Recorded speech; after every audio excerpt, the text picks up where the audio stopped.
बकिया video देखने से पहले वीडियो को लाइक करें, राहम टीवी चैनल को सब्सक्राइब करें और बेल आइकन पर क्लिक करें। शुक्रिया। अस्सलाम वालेकुम जी फरमाइए। जी, मैं असल से डेनमार्क डेनमार्क से जी 300 डेनिश क्रोन 300 डेनिश। जी जी मेंबरशिप मैंने दी है, उस पे मैं भेज दूँगी। अच्छा ठीक है ठीक है। तो जी अच्छा जी, अगर जिससे पूछें तो आपने अभी जी मुराकबा के बारे में बताया, मुझे तो पता ही नहीं। मैं ठीक तो आपको ठीक है। आपकी सारे ये प्रोग्राम देखती हूँ, आप जरा तरीका बता दें। मैं अख्फा कर रही हूँ। अख्फा कर रही हैं ये अच्छा एक, क्योंकि हज़रत को आपकी आवाज़ नहीं जा रही, मैं ज़रा उनको एक्सप्लेन करता हूँ। हज़रत ये डेनमार्क से बोल रही हैं और इन्होंने 300 डेनिश अभी डोनेशन हमें दी है और ये मुराकबा कर रही हैं, अख्फा पे पहुँची हैं। तो ये उसके बारे में मालूमात कर रही हैं कि आगे क्या है और इस सिलसिले में कुछ यही बात करना चाहती हैं, बस यही सवाल है इनका। ठीक। ये माशा सबसे पहले शुक्रिया, आपने डोनेशन किया डेनमार्क से, अल्लाह ताला उसकी बरकत अता फरमाए आपको। तो लतीफ़ा अख्फा हमारा मुकम्मल हो चुका। अब लतीफ़ा नफ्स का ऐलान मैंने कर दिया है। तज़किया वर्कशॉप में मैंने आप हज़रात को बता दिया था कि नाज़रीन नोट कर लें, अब हम लतीफ़ा नफ्स करेंगे। लतीफ़ा नफ्स का मुकाम मैंने बता दिया था कि ज़ेर नाफ 2 उंगल नीचे नाफ के ये लतीफ़ा नफ्स का मुकाम है। और ये भी मैंने बताया था कि हज़रत इमाम रब्बानी मुजद्दिद अल-अफ़सानी रहमतुल्लाह अलैह फरमाते हैं कि उसका मकाम जो है वो पेशानी में है, लतीफ़ा नफ्स का।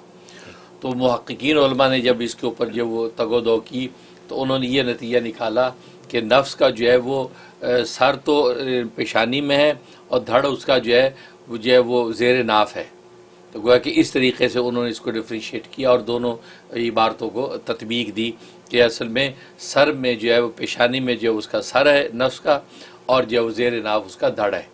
तो इस तरीके से अब लतीफ़ा जो है नफ्स का जो है मुराकबा शुरू हो चुका है। उसका अब आप तसव्वुर बांधना है कि जैसे हमने पहले लताइफ का तसव्वुर बांधा कि फैज़ान इलाही के अनवारात जो उस लतीफ़े में दाखिल हो रहे हैं और लतीफ़ा उसको कबूल कर रहा है, खुशी से अल्लाह अल्लाह कर रहा है।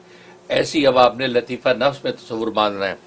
लतीफ़ा नफ्स का मैंने मकाम दोनों बता दिए हैं, आपने इन दोनों का तसव्वुर करके सोचना है कि अनवार इलाही इन जो मकामात पे में दाखिल हो रहे हैं और इनके मुँह खुले में लताइफ के और उसको वो अनवारात को जो है कबूल कर रहे हैं और ख़ुशी में अल्लाह अल्लाह बोल रहे हैं।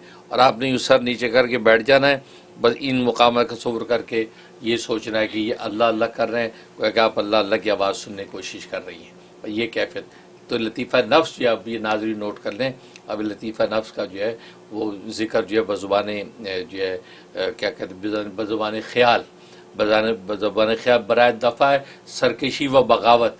तो बगावत और सरकशी जो है नफ्स की टूटेगी, ये इससे ही नफ़ा होगा और फिर तबीयत के अंदर उन्स और अल्लाह से के साथ जो है कि शौक़ इलाही के कैफियत इंसान की ये बढ़ जाएंगे और ज़िक्र के अंदर लुत्फ़ और मज़ा बढ़ जाएगा।